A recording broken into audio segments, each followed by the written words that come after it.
celebrity, for example, would work. So once you start turning what you are, who you are, into something that the public would recognize in general, you start losing those rights. If you're the President of the United States, you're fair game for anything and everything, which of course is what we've seen, particularly over the last few years. I can make fun of you, I can turn you into anything, I can make you an orange meatball, I can make you anything. It doesn't, you don't have any way to stop that. This is why, like on a pitch deck, for instance, if you have a star cast, because there is some form of notoriety, that would be okay. I'm not following with Like if you have a pitch deck and you have, or one sheet, whichever, and you have star talent that you want to potentially have in your film, is that something you would need to seek permission before putting them in there? Yeah. Okay. Yeah. A lot of times, I'll just digress a little bit for a second, if I don't have any money yet. It's always a catch-22. How do I start a production? One of the best ways to do it, if you have those types of connections, is to find someone that has a name of some sort and get a letter of permission that says, I like this project, I'm interested, you can use my name for it, and if I'm available, I'd be interested in playing that part. Okay, that's basically the letter. People will start a production with something really cool or fun, and they'll go, okay, who do I get for this thing? Delaney is obviously famous already, so if I had her permission, everybody would know that this is going to be a great production because she's famous already. Same with anybody else that's a name actor. The higher the name you go, the more you've got to be real careful that you've got the right permission to do it. There's one actor who's now deceased that was famous for always allowing his name and to be used and so forth, and I had a couple of clients in town that still use him and he's deceased. And anybody guess? This is played on the Mary Tyler Moore show. Ed Asner. Whatever reason, Ed was what we call it in our, I'm Jewish, in our culture as a mensch. And if somebody wrote him and said, it would help if I could use your name and your likeness, and even though you haven't agreed to do anything, can I do that? And he would give permission to just about anybody and everybody just to help them along, okay? And the fact that some people are even still doing it, he's dead, is really doesn't. David, if you have a scene of characters, either in a movie or a book, and they're talking about another movie, the plot of a movie, and referencing that, would you have to get permission from the original people, or can you use it as a reference? No, you can use it because you're talking about something that has been released to the public in movie. You're not playing off the movie to copy it, you're playing off the movie to make a point. It's also the same thing, I get questions galore. What if I'm taping a car going down the street? Is that a problem? I mean, a Cadillac looks like a Cadillac, and do you have to get permission from Cadillac? In general, no. The reason for it isn't as clear to lawyers as it should be, because to me, my answer would be, well, it's somebody else's product, there's no right to do that. But in general, nobody gets permission to do those. It's almost like an industry inside joke, so to speak. You just do it. Now, if I took a Cadillac and showed somebody driving it and it blew up because the engine was defective, I'd hear from Cadillac at that point in time. They wouldn't like that. So you always have to consider the context of what you're doing. Did you have something else? I just wanted to say something about Delaney's situation. When I did see some auditions on Actors Access, they have similar to, and they'll put the picture, but they have a black bar across the eyes. Mm-hmm. Is that, would they have been able to do that? As long as, if you have to, yeah. I mean, but again, you have to look at what you shot or what the picture is and say, is somebody going to recognize that? Does that photo have attached with it a right of publicity? If I can't make out who it is, then no. That's why you see things with blurred out license plates and pictures and all the time when in particular news goes out, because they don't want to have a problem with somebody else claiming they've been portrayed in a false light. That's actually a legal term, false light, but that's a very, very big concept of using publicity rights and copyright when it doesn't serve any purpose except you trying to make your project look better because you're palming off of somebody else's work. So you always have to be careful with that. Now, you mentioned news. I've shot news and I've shot entertainment. I always get releases for entertainment. I never get releases Correct. for news. You don't have to. There are a few copyright exceptions. Everybody thinks that you can use 5 seconds of a piece of music and you don't have a copyright problem. That's not the case, so don't do that. So any seconds is violating it? I heard that it was like, a few seconds that you can use, but no seconds. Okay. Nothing. There are lawsuits on one note, okay, believe it or not. Wow. So you have to be real, real careful in the context. Can you help with music as well? Yeah. Okay. Yeah, do that stuff too. I have a question, but I defer to Karen. Go. Go ahead, Karen. Going back to releases and things like that, so I am absolutely brand new to this industry, and there's some projects that I want to work on, filming for outdoor type stuff. I wanted to start originally trying this with YouTube before taking it to the next level. Do the same rules apply with the releases? Yep. YouTube has a huge police force, and YouTube will take stuff down if somebody sees it and says, this needs to get taken down. Yeah, just no copyright strikes. Yeah, So when you do events outdoors and you're Oh, they will do filming, and you might get people in the background, is Well- that, like, can one of those signs be posted somewhere, or? If you could recognize somebody, the sign would take care of it. If you can't, if it's just a big crowd shot, if that was just Yeah, let's say it's a like this. concert or something. The problem you run into is today with the ability to digitally freeze a shot, for example. Let's say you did a pan of this room, and as I'm watching it from a video standpoint, I can't make out anybody. But I certainly can freeze frame something digitally and make a poster out of it if I want to. And then I have all of your faces in it, and that's the poster I'm gonna sell, and not doing it, can't do that. So the work today has gotten more difficult for people to make sure that they don't run afoul of somebody else or something else. Let me give you another example with a painting, and this one was something that I wish we had been able to, but this is a while ago, probably about 15 years ago. I had a client, everybody remember the film Passion of the Christ by any chance? Okay, rings a bell. If you have that in your head right now, you are probably thinking of a picture of Christ that film used in everything. The cover of the box, the movie poster, everything, okay? It's almost like, if you're familiar with the film, you've got some type of mental image.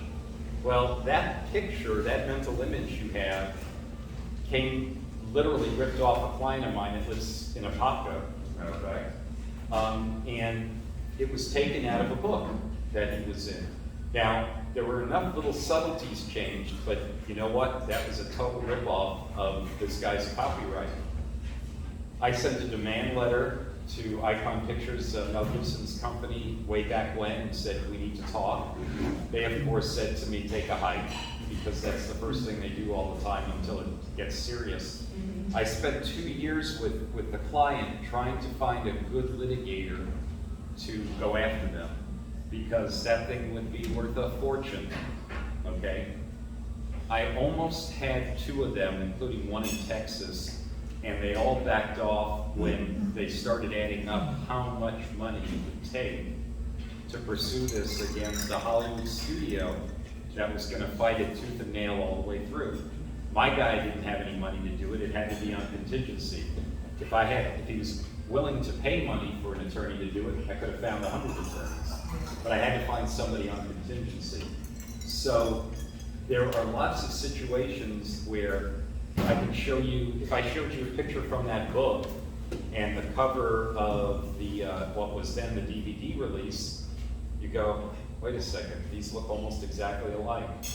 Could never get any recovery for it. And that's because statute of limitations ran out in that 2-year period. that I was trying to go after it. So there are lots of things that you have to be concerned about. You don't want to be the one that did something like that and found out that somebody's coming after you for it and they've got money to do it. It's all about literally in copyright and trademark cases, do you have the money to go after somebody? Let me switch quickly to trademark works to give you an idea of how the trademark side of it works. I get asked a lot, can I trademark my film title? Anybody? No. Of course you can. Everybody does it. Wasn't there a big fight over the Butler a few years ago about the title of the Butler? Yes, but the title is the brand of that film. And I do lots of trademark filings with the name of the film. Now, The Butler is going to be a problem, not because somebody else has it or doesn't have it. It's going to be because it's The Butler. It's descriptive, it's generic. You know, there are a lot of ways that you don't get trademark protection. But if I come up with give me somebody's project right now that has a unique title. Oh, a home with the H-O, the O is big, N-E. So you have letter H, then a giant O, then an Okay. M, and an E. Now, you're not going to be able to stop somebody from using the word home in a production, okay? But you certainly would file a trademark for that logo and that artwork, right? Okay? So let's say, and here's the dichotomy of trademark and copyright. If I'm using it to brand something like the film, or I put it on a t-shirt as a logo, it's a trademark. If I take that work and I put a picture of it on my shirt, it's a copyright, okay? So that's all you need to do. Well, trademark's not cheap, so that's one part of it. If it's a logo that nobody uses, that's great, because logos are very, very difficult to pursue, because anybody can tweak a logo like painting and you come out with something that might work for you. But if I was using the word home and I actually could protect it, anybody that started to use it, if I had a trademark for it, would have a problem. And so you have to always be aware of trademark violations, first and foremost. And then the converse side of that is, if you're creating something, you've got a budget for filing trademarks. You want to protect what it is that you're creating, and it's not just the film or the project or the TV show or the whatever it is. Everybody, how does music make money today? Anybody? Merchandise. Mel Brooks, all the way back to Spaceballs. It's about merchandise. It's about selling stuff ancillary to it. It's selling subscriptions. Artists today are starting to sell subscriptions galore, just so you pay them a small monthly fee to get some type of access to them. Influencers make a fortune doing that today. But if you're doing that, you have some value in it, okay? There is value to that look, to that particular idea that's being expressed, and therefore the expression of it is probably going to have some consequence. Let me try another one with you on copyright, and this happens all the time too.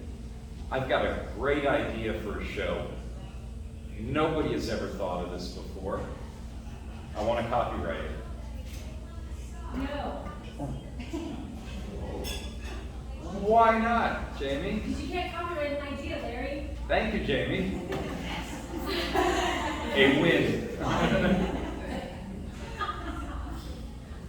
This comes up literally every day. Came up in a conversation with a client in Sarasota today, same thing. She's got a TV show she wants to use. She came up with a cute name for it. She's got all of this ready. She wants to know, and the reason I was a little late here, I was planning on coming before 6, but she called later. And the question was, I don't want to show this to anybody because they might steal my idea. How do I protect it? Can I file a copyright? No. Can I file a trademark to protect it? No. Can I file a patent to protect it? No. There's no filing or statutory mechanism to protect an idea. That doesn't mean that if somebody rips off your idea and you can prove it, that you can't collect damages, okay? It's intentional use, it could be fraud claim, it could be a whole lot of legal claims, but it's not trademark and it's not copyright in and of itself. the first response I give to people all the time simply is, okay, you've got a great project. You think nobody else has ever done it. You wanna protect it. And you don't wanna show it to anybody. Does anybody see a problem with that? Project doesn't go anywhere. It's Schrodinger's cat, where it's like, it's cat's in the box, and is it dead, is it not Is it dead? alive? Who knows? Who knows? But It's both. Yeah, go back, after we were talking about emblems and things like that, how is it impacted if the company is no longer trying to sell the product and doesn't exist? For instance, something, plastic cars, Well, they're manufactured by companies that are now gone. still the same problem. You don't get automatic rights to something, because even if the company is gone, there's somebody that owns whatever the company owned in distribution when the company was dissolved, for example. So I've got the same thing, I'm usually replacing emblems and everything else. Right, right. Somebody out there might own it. If we actually found the person for that, You're talking about the painter now. the painting on the wall, we found a person for that, and I went back to that person and I find out, oh, that was done, 50 years ago, for example. He's dead. Great, I can use it. No, you can't. Is it like 70? So, well, it is 70 years, but there's an estate involved. There's always a successor to a business or to a person, and let's say that person, that person's estate, he had 5 kids, and each of those 5 kids had 5 kids, etc. You could be subject to trying to get permission from every single one of them, and that is not going to be feasible. I've got a great project right now that the client has already got a screenplay for it, but it's a true depiction of a story of somebody that worked on the Apollo space program, and it's not well known because they did not get into the publicity side so much. But if you take this guy's history, you realize that Apollo would never have made it to the moon in the 60s if this guy wasn't doing all the things that he did, and nobody's ever heard of him. My kid's in the space business and he never heard of him. And I mean, my son works with rockets and all sorts of stuff, and he's big into the space stuff, and he never heard of him before. It's a really cool story. The problem is the guy is deceased. He's got 4 kids, and each of those 4 kids has 2 or 3 kids. One of those kids is deceased also, so there's a number of heirs. We can't get a hold of anybody to even find out who could give us the rights to the story at this point in time. And so his only alternative, because none of them want to bother with it, is simply to create this story but fictionalize it enough so that there's not a connection back to something that was real for this person but is not in the public. You can always use public information, but you can't create something that was based on that person's story that was never made public, and you tell it the way it is. So they're going back right now and trying to rewrite a script to create a fictionalized version, because it is a really cool story, but unfortunately, you can't even get the heirs to, we know who they are, they don't even want to bother with it. Their dad was always absent because he was working on Apollo, so it's like, who cares, Really sad, unfortunately. It's a great story. Mary, this is probably a dumb question, but if something's in the public domain, is it possible that somebody might own it, like what you're talking about? You can own the version of it. And this is a perfect example of this is It's a Wonderful Life. Yeah. Everybody knows It's a Wonderful Life. If they know the property at all, it went into the public domain because the copyright wasn't renewed because it was worthless before home video and all this other stuff. Lots of properties went into the public domain because it wasn't even worth the filing fees at that point. The It's a Wonderful Life in and of itself is not protected, that particular version of it, but there have been lots of other versions. There have been cleaned up versions. There have been colorized versions. There have been ones that have been digitally altered to create some other meanings with some of the stuff. And there's all sorts of people that have created different versions of it. Every one of those versions is its own copyright. So you can't just say that It's a Wonderful Life is in the public domain. What's in the public domain is that exact version that was created back in the 1940s. So you have to be careful, even when you think something's in the public domain, it may not be, because you may be taking a newer version or somebody else's recreated version. We circle back to the idea. Yep. You can't copyright an idea. What if you flesh it out and actually write a script or develop it into something? Can you protect that? You can take a script and file copyright. The only thing that's going to protect for you is the actual words as they're written in that screenplay. Everybody thinks that if you copyright a script, I'm protected. You're not protected from anything. All you're protected from is somebody taking that exact script, word for word, and trying to use it or sell it to somebody else. If I took that script and started to rewrite it, no more copyright protection. Just change it up a little bit. Change it up. The question is how much do you have to change it up? Then lawyers make a lot of money off of those. There also was told that you could register a synopsis with the Writers Guild of America. Yep. And then your idea could be protected that way. It's only protected in the context of trying to figure out a date. So if you took a really hot idea and registered it with the Writers Guild, at the very least you have a date that says in January 9th, 2023, I came up with this idea. And somebody else, comes up with it a couple of years later, because a lot of times it's not so much even the idea, it's when was it created, was it done simultaneously? So that always comes up, but no, you cannot, Writers Guild's filing doesn't do that either. It's nice, but it doesn't do it. Jamie, had you? Is that the same, the synopsis and the script, like? Yeah. So it doesn't matter which one you? You cannot protect the idea behind it or with it, except when somebody rips you off, makes a lot of money, and then you sue. Because that is a misappropriation of your property, but it's not, in a legal sense, it's not a trademark, it's not a copyright, it's not a patent. You have to prove they had access to it, right?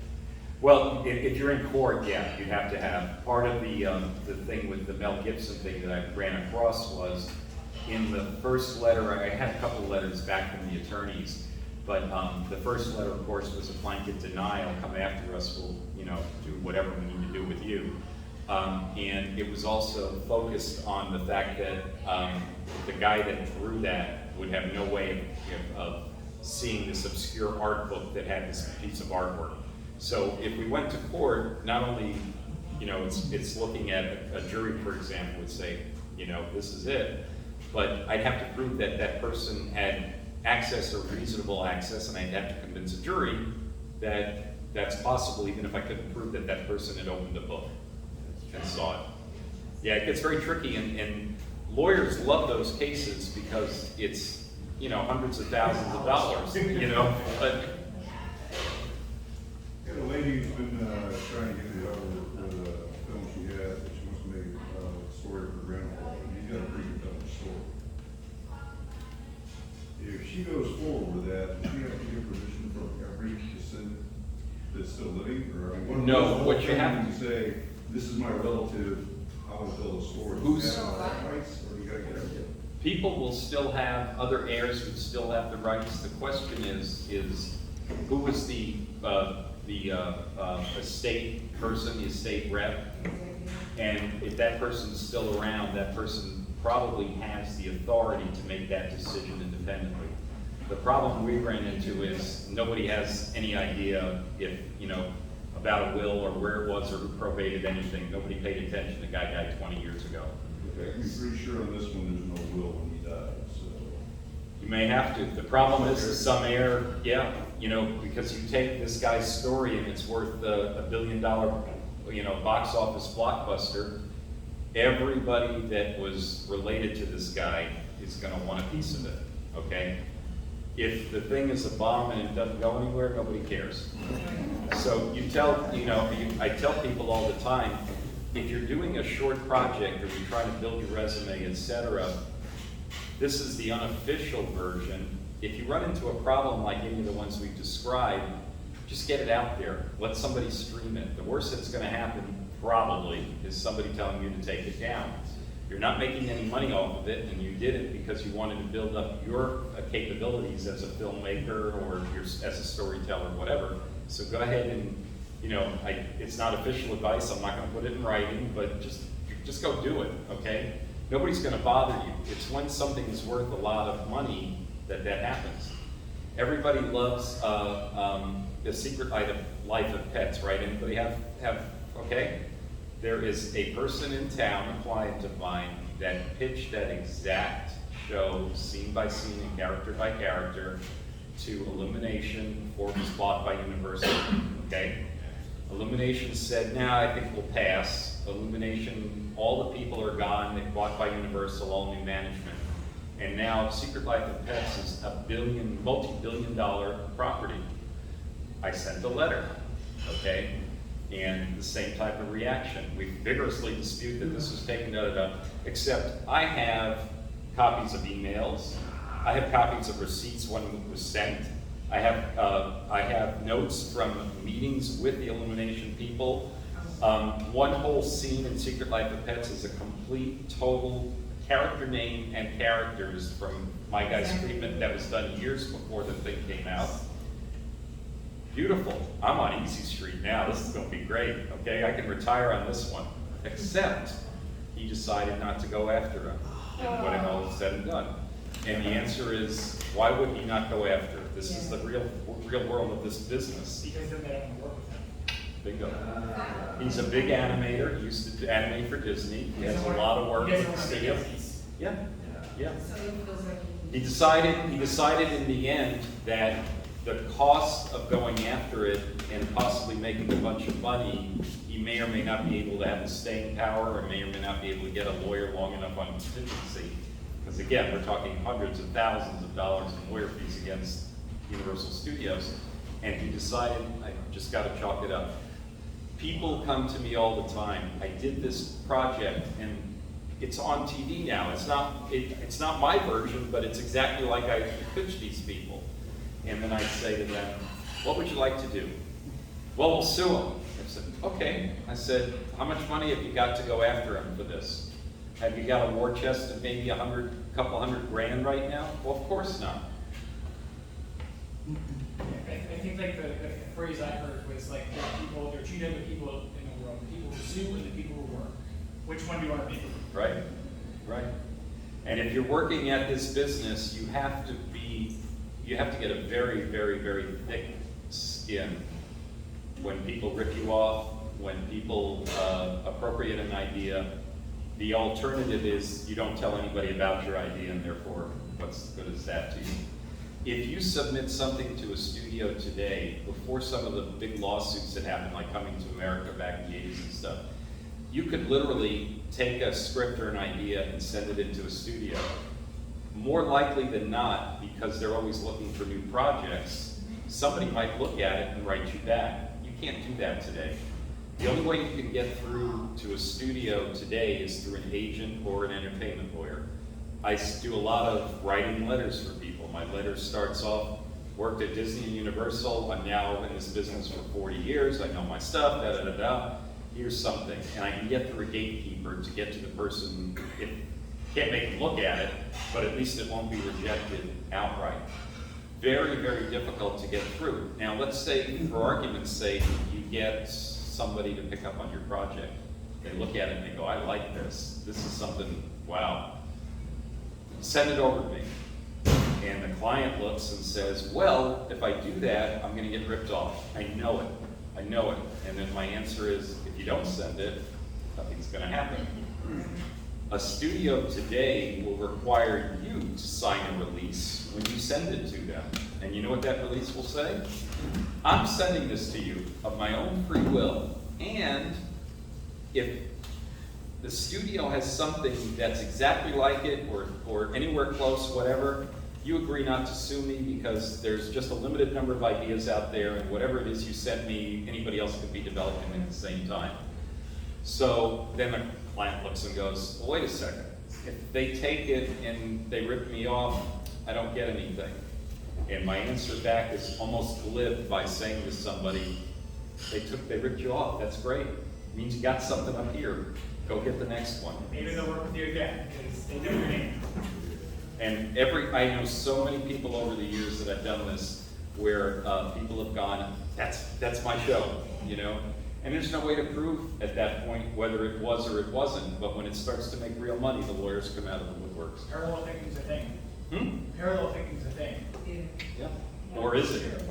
Hey Larry, I had a similar contract, but the contract said that if you brought suit against the company and you lost, you would be required to pay all the legal fees that the company engendered. That's one way I've seen them in releases. In general, today, they just say you warrant represent that you're not going to sue us, and there are many ideas. There's a whole paragraph that most of the studios use that says to you, basically, when you're reading it, parallel ideas, finite ideas in the world, lots of people come up with the same idea, therefore, you know, don't. But it is, the alternate paragraph in there will also say, if you even try it and you lose, you're paying our attorney's fees, which is a valid clause to have in any contract. So that scares people all the time. If that clause is in the contract, does that reciprocal work the other way too? If they lose, they gotta pay you?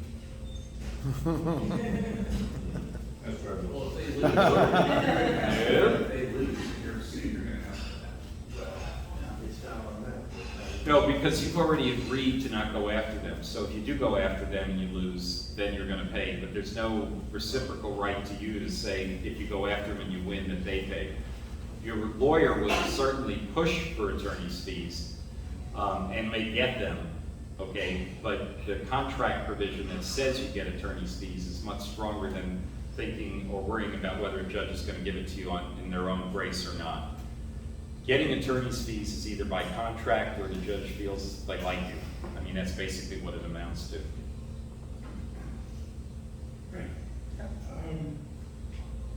If one creates a video with, and let's say I create, and I own the rights to the images, and it's done through voiceover and narration, and then I decide, okay, I now want to make it 5 different languages. Just to put it out there. Yeah, no problem. Okay. Yeah, as long as you own it. Here's the problem with creating properties that have multiple uses. And by going into an area that is so different from what I originally thought or created this or had the rights to. For example, releases today are all over the place. People they'll come to a lawyer, but they don't want to spend the money, they're all over the internet. The problem is a release could say, I give you permission to use this for your film. Or it could say, I give you permission to use this for anything you want in the universe of perpetuity. That in perpetuity clause is why actors and actresses have even shipped photos of them out in the marketplace, because when they weren't popular at all, they would sign whatever it was just to get noticed. And if it had a limitation, you could shut them down and sue the person that was ripping you off. If it didn't, then it was a broad release with that kind of language in it, they're stuck. Now, they'll go after you with lawyers if they're wealthy enough. They'll go after you for intentional infliction of emotional harm and a whole bunch of other things. So they can still try to shut you down, but from the copyright standpoint alone, you can't just use it unless that release is broad enough to do it. And in negotiating releases and talent contracts over the years, that's usually one of the biggest things. The higher the level of the talent, the more restrictive the language gets if they're using a lawyer on the other side. If I'm doing a deal with a quote-unquote Hollywood lawyer on the other side, they'll rip my contracts apart, and I know they will because I've got rights to do everything and anything I want. They're gonna start limiting everything. Only used for this film. Only use this amount of footage for publicity. All publicity has to be approved in advance. These are the kinds of things that start getting into more sophisticated contracts when somebody has something to protect. If you're a famous actress, there's any number of ways to ruin your career, and you have to be real careful with what you sign. Non-disclosure agreements. Yep, don't disclose. So, when you were talking about sharing ideas, you're talking to someone about what you're trying to do. I know sometimes you advise to have them sign a disclosure agreement, so that they don't. Pretty much worthless. So, Yeah. The problem with non-disclosure agreements are, the whole thrust of them from a legal standpoint is made for business-to-business type relationships. I've got a new product that I'm launching, for example. But when it comes time to publicity or the rights of an idea, non-disclosure is not going to be broad enough, or in some cases not specific enough to tell somebody, that's my idea, you ripped me off. It's just not going to cover it from a legal standpoint. People try to get them all the time. Studios won't sign them. Anybody that's in this business that's given my clients go, well, let's send them a non-disclosure agreement. I said, they won't sign it. Sometimes they want me to try, and I said, fine, I'll prepare one and it'll get rejected. But nobody signs them in this business. It's part of the problem of, if I sign something, it may come back to haunt me 5 years from now in some other context I don't even know about. So the studios today won't sign them, and they'll make you sign giving up all your rights to anything that you've given them, even if they do the same exact thing a year from now. And that is the business. Can I give a Bruce's point of view? If you give me your project that you want me to move forward, and I do non-disclosure, I can't talk about it to anybody. So you don't know who I'm going to talk to, like I said before, the gates that are open to the Hollywood people. I can't show it to you. So I will never, ever, ever do that when I'm describing somebody, because it defeats the purpose. Well, what about like, say you have a project and you got the actors, are you supposed to get like a permission from them, like it's like something for them to sign? A release. A release for them to sign, just so like. You want to release from anything and everything. You want to release from people, you want to release for a piece of artwork, you want to release from this restaurant if you're doing it. Everything needs to have a release. You've got music, you've got to have a sync license, make sure you have every piece of music cataloged in your Bible. Here's the music, here's the time code, here's the permission I got, or the composer contract. A lot of times, when you're creating original music, you'll have one composer throughout. You want to get a composer agreement, you want to get permission to use it. But the composer may say, you know what, that's my music, I'll let you use it in the film, but if you use it for anything else, you got to come back to me. And they may or may not want to let you use it for something else. So what do you do if you want to, let's say it does somewhere and the music goes somewhere? You're spending money on a lawyer to negotiate that composer agreement in advance for different uses besides the film. And how much royalties might be paid, if any. And you're negotiating all these things for something that the odds are will never happen. So clients, in particular, when you're doing your own projects here and you're not sitting on a Hollywood type budget, clients will go, well, I'll take that risk. I don't want to, start spending, a couple of grand on my lawyer to go back and forth with another lawyer on the merchandise rights for what this composer is creating for my $100,000 low budget film. The odds of that the music becoming worth money are very small, and the money it would cost me up front is not worth it for me to do. The few times that becomes something big, then of course the person goes like this. Very tough. You have to weigh both sides of it very carefully to see where you want to go with it.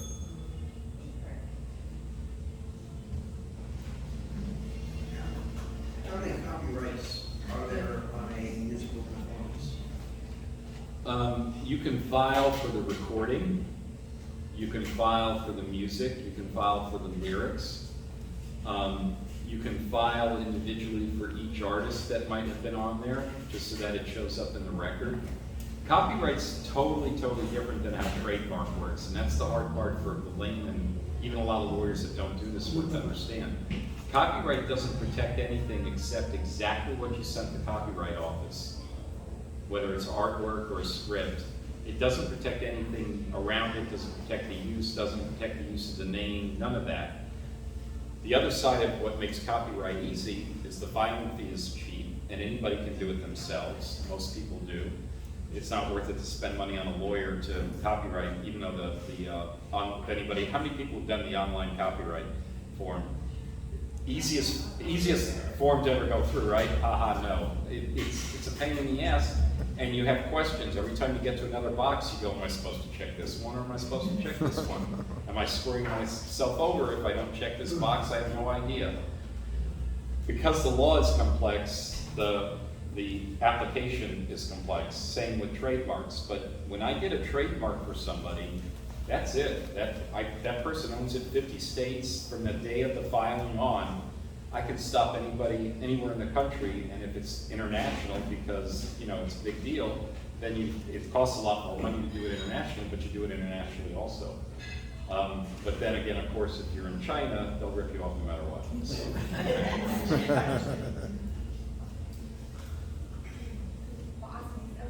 Yep. No, I'll keep going. I'm waiting for somebody to either shut me down or. Yes, something just popped in my mind. Not too long ago, I was making magnets for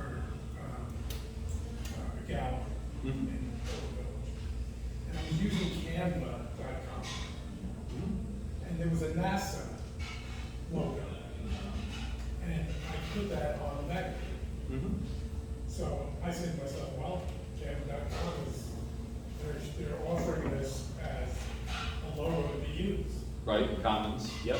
And so if I'm using that to then sell something with that logo that they provided to me, am I liable for that? No, go ahead. Oh, I was gonna say, on Canva, I believe the fine print is that the only thing that is allowed would be the text and the symbols, but otherwise, you might need a special permission. I could be wrong, but I thought that's what I read on Canva, where it's a little bit shady. If you have a brand kit that you upload, you can use other things, but if you're making money. Here's the worst of it today. It's much worse than that.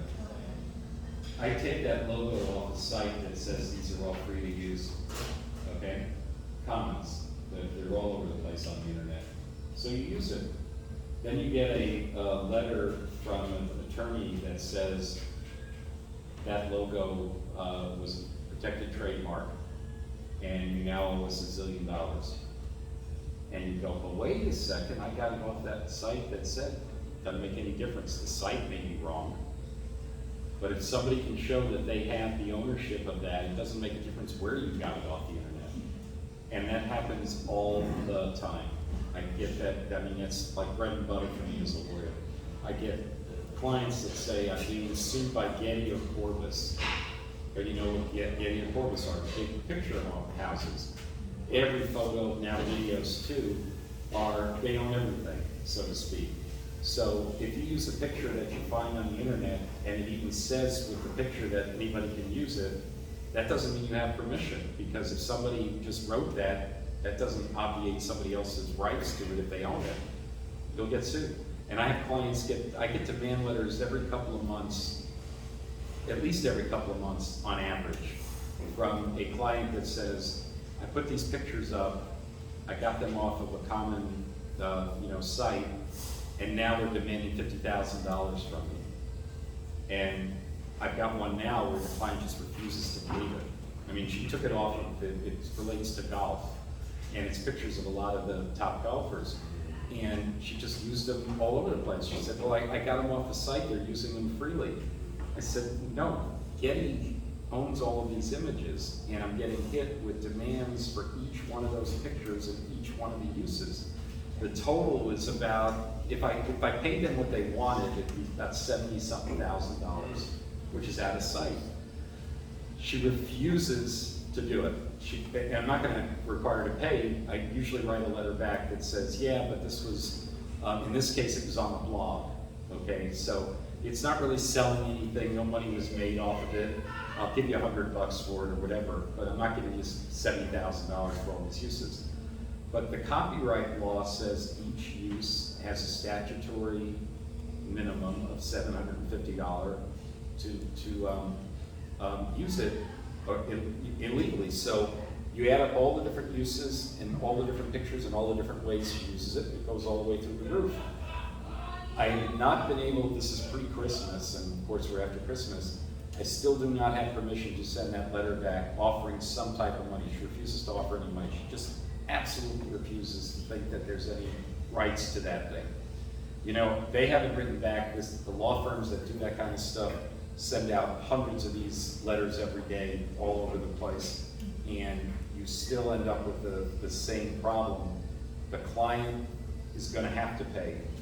The client doesn't recognize it. The client doesn't want to know from anything. Now, it may fall by the wayside because she doesn't respond, okay? That's possible, so then nothing will happen. But if they do, the longer she waits, the more they're gonna dig their heels into getting that kind of money out of her. Quick question. Yeah. So, so this woman pulls all this stuff off the internet, what if she just cuts up a piece of paper, puts them on a poster board, and wants to keep them in her house? No problem. And what if her child does it for school? No problem. No problem. Well, it's not even education. You can use just about anything for personal use. Goes back to, I mean, this is take the red pill or the blue pill. I can do this for hours because of copyright. But go back to the simple thing of, am I allowed to show, we're in this room right now, I want to show a video, let's watch a movie. So I pop in a DVD and I start playing it. Can I do that? I can. I can get sued for that. Yep. School cannot do that unless they have purchased it, and like in the state of New Jersey, where Patterson School District got nailed, you have to have a lesson plan to support it for 6 months, and it has to be shown again. They nailed them for roots for $83,000. I'll do one, I'll take another question, but I'll give you the last one I love using when I do this kind of talk to give you an idea of how this can change. Everybody heard of the phrase, let's get ready to rumble? Of course. Yeah, that guy. Michael Buffer. Right. Did you know that Let's Get Ready to Rumble is trademarked? And the music with it was never registered with the Performing Rights Society? So he owns the music, and he owns the rights to anything that has to do with that name. How many people use it all the time? Everybody, because nobody thinks there's any problem doing it. Another client, again, had a convention at Disney. They were not the people that did the presentation, but they were the ones responsible for putting the presentation together. So I get a letter from the law firm does nothing but that work. That's all they do in the country. And they do it very, very well. They send out a letter that says, you use this in the convention, we had somebody take it on the phone, we're demanding $20,000 from you for that. And the first thing I did, because I didn't know it wasn't, I said, wait a second, it's performance rights, it's, this is, no, got it all covered. Take a guess, this was about 10 years ago now, how much money is made off going after people, and this was 10 years ago, cumulative total. Millions. I told you, $400 million. $400 million. I was talking with a lawyer friendly. I said, this is the best racket for lawyers in the world. How much have you taken? And he goes, well, we don't like to talk about it, but it's been over $400 million. I was going to ask, back to the Canva situation or anything that you grab in mind, this copyright you were mentioning is exactly what you said, copy, right? If you're altering it in some way artistically, but using it as a muse, so to speak, in your artwork, would that be different? No, it's altering it takes it out of copyright. The question is it so similar or not so similar? What did I say then? 5. That's 2 of them. That's right. She's gone. She's going to the kitchen. Can't pay the bill. You want me to cover it? You want me to cover it for you?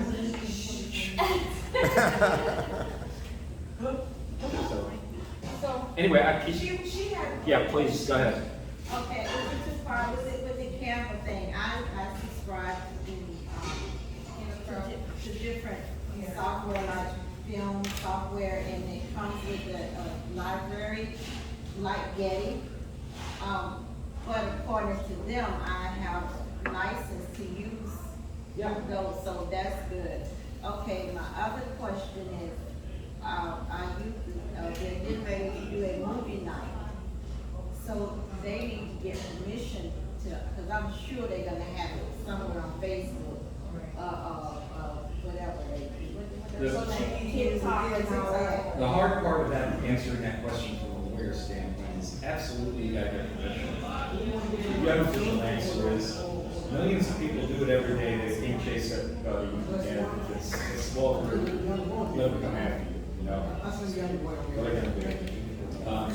So, sometimes you take the law into your own hands and take the risk, just because if you're gonna try to show that, let's say, even an event a month from now, you'll never get to the right person to even get permission in a month. So you either can it, or you just use it and take whatever risk you have. Music clearance is another one that for anybody that's ever tried to clear music, you could spend years. My best one is I had a guy doing a film. This is when I started practicing a long time ago. And the internet was just starting to be able to be used for, referencing. So you couldn't tell, you go to Harry Fox Agency or you go to one of the bigger ones.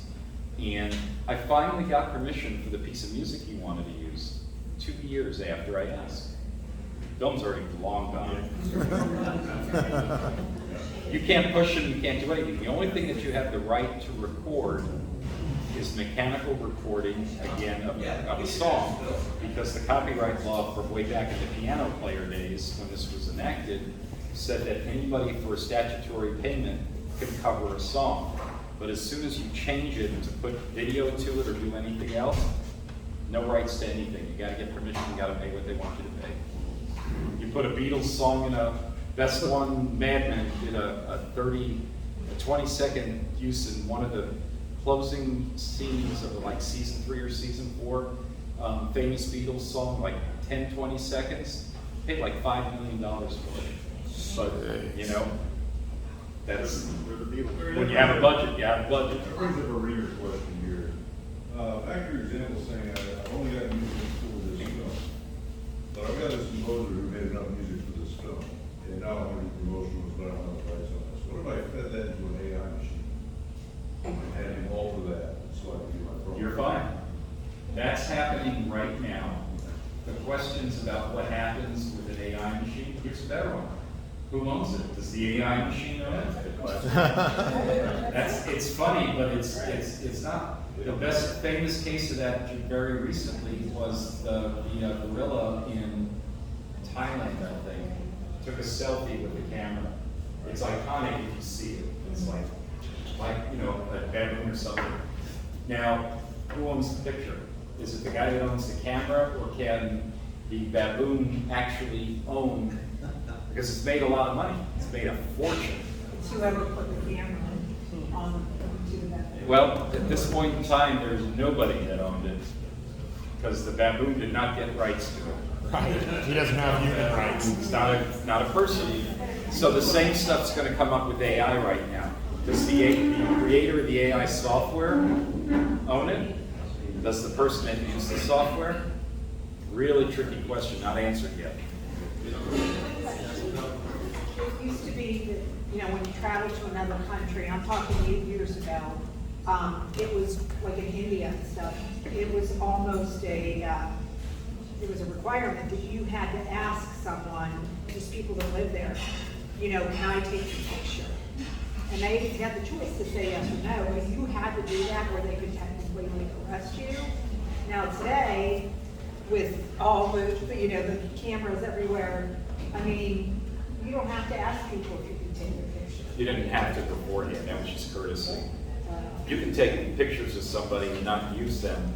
They may be upset that you took it, which is a common courtesy. But if you're not using it for any purpose, shoot away, Shoot away. I have a question then. After the next event meeting, I took a picture of the lady just for our personal album. Or universal, under the circle with her little film thing and her thing. Well, I was taking a picture, somewhere I came back, I took a picture of her and left. Yep. So, what if we see that somewhere and it's not like it's made inappropriate or something? You know what I'm saying? that stuff goes on all the time. And unfortunately, with underage, women, everybody will take pictures of everybody everywhere doing everything. Yeah. Okay? Yet stalking is against the law. Well, if it's used to stalk, then you have a reason to go after it. If it's used like this guy did to take it and try to promote his film with a picture of her, you can't do that. But the freedom to take pictures everywhere, just as long as you're not doing anything with them, it's just a courtesy thing to have. Thank you so much, Larry.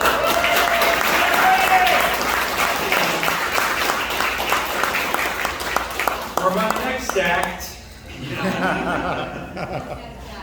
That's great. Stay tuned if you're not currently a member of Women's Public Television. I believe BFAT sends out a newsletter, great and informative. If you're a member of Women's Public Television, you receive newsletters that keep you up to date on all the events across the state. And if you have any questions to speak with Art or myself, I'd be happy to speak with you. And we look forward to seeing you again real soon. Yep, I'll do more of these. I mean, questions about raising money, questions about setting up the right formation, all that stuff. I do all of those things, and I like to do this. So when we decided we were going to combine both groups and try to really get a good gel of people together, some of the other programs, like when Jamie, a famous Jamie back there, who sold Switchblade, take a look at the subject matters, because we're really going to try to up the quantity and the quality of what we're there, so it's value to you guys. We have on February 13th, Women in Public Television, we have a panel that we're putting together. Jamie has confirmed that she's going to be part of that panel, and we're going to be screenwriting industry professionals. So for more information about that, feel free to check it out as well. And by the way, I am really so easy. If somebody has a question individually, I'm free to talk to people. I'm not a person that says book an appointment or whatever. Slip me a 20 spot. Yeah. You just come on up to the table. Hey, before you all leave, some of us stay here and have dinner afterwards. So if you're interested in having dinner with the likes of myself, hang around because we'll be hanging around. In this room, He's around.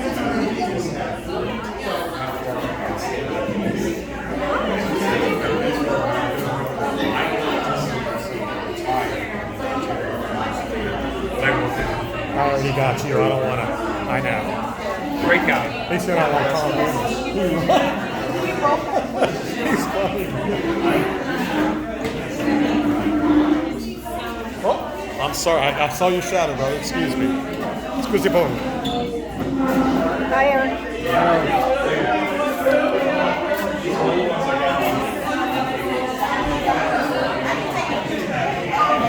So is that why there's so many people that combined it from the Because I'm like, wow, look at all these